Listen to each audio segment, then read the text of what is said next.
Hello all, welcome back to అఖిలం.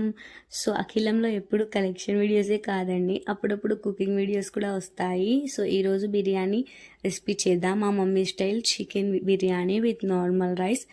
కావాల్సిన vegetables onions, green chilli, కరివేపాకు, కొత్తిమీర అండ్ దెన్ చికెన్ అయితే పసుపు ఉప్పుతోటి నీట్గా వాష్ చేసుకోవాలన్నమాట. లేదంటే నాకైతే చికెన్ కరెక్ట్గా వాష్ చేసినట్టు అనిపించదు. సో అది వాష్ అయ్యేలోపు మనం కొన్ని విషయాలు మాట్లాడుకుందాం.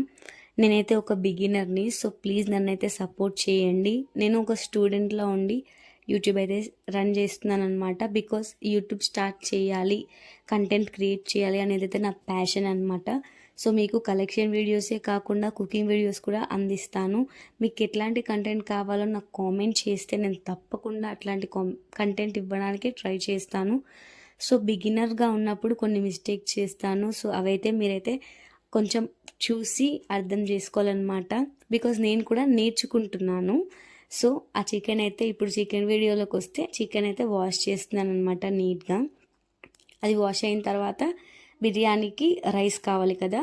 సో మేమైతే కేజీ చికెన్కి 2.5 kgs రైస్ తీసుకున్నాము. రైస్ అయితే మేము ఎప్పుడు ఇదే క్వాంటిటీలో తీసుకుంటాము, ఎక్కువ తక్కువ అనేసి అయితే ఏముండదు, ఇట్లానే తీసుకుంటుంది మమ్మీ ఎప్పుడు.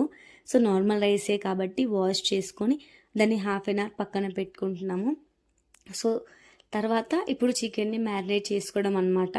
చికెన్ మ్యారినేషన్ ప్రాసెస్లోకి వస్తే నీట్గా కడిగిన చికెన్లోకి మనకి కావాల్సినంత, అంటే మన రిక్వైర్మెంట్స్కి తగ్గినట్టుగా పసుపు, ఉప్పు, కారం, అల్లం వెల్లుల్లి పేస్ట్, సో మన రిక్వైర్మెంట్స్కి తగ్గట్టుగా అయితే వేసుకోవాలి. ఎందుకంటే ఒక్కొక్కరు ఒక్కోలా తింటారు, కొందరు ఎక్కువ కారం తింటారు, కొందరు అలా తినలేరు. సో అందుకనేసి అయితే మనకి కావాల్సినవి ఏంటి అంటే పసుపు, ఉప్పు, కారం, అల్లం వెల్లుల్లి పేస్ట్ అండ్ మీకు చికెన్ మసాలా వేసుకోవాలనిపిస్తే వేసుకోండి. మమ్మీ ఇక్కడ మర్చిపోయింది, మేమైతే బిర్యానీలో అంటే చికెన్ పొయ్యి మీద వేసినప్పుడు మసాలా కూడా వేసాము. సో ఆ క్లిప్ మిస్ అయింది.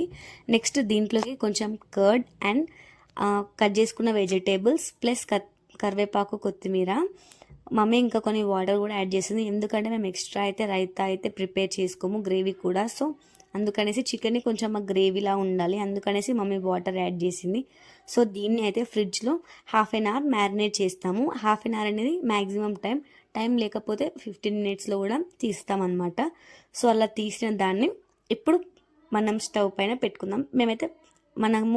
మేమనే కాదండి, మీరైనా సరే బిర్యానీ అయినా ఏదైనా మంచి కొంచెం స్పెషల్ రెసిపీస్ చేసినప్పుడు కొంచెం బౌల్ అనేది, ఆ వెజిల్ అనేది అది ఉడకడానికి కన్వీనియంట్గా ఉండాలన్నమాట. సో అట్లయితే మనం చేసే రెసిపీ బాగుంటుంది.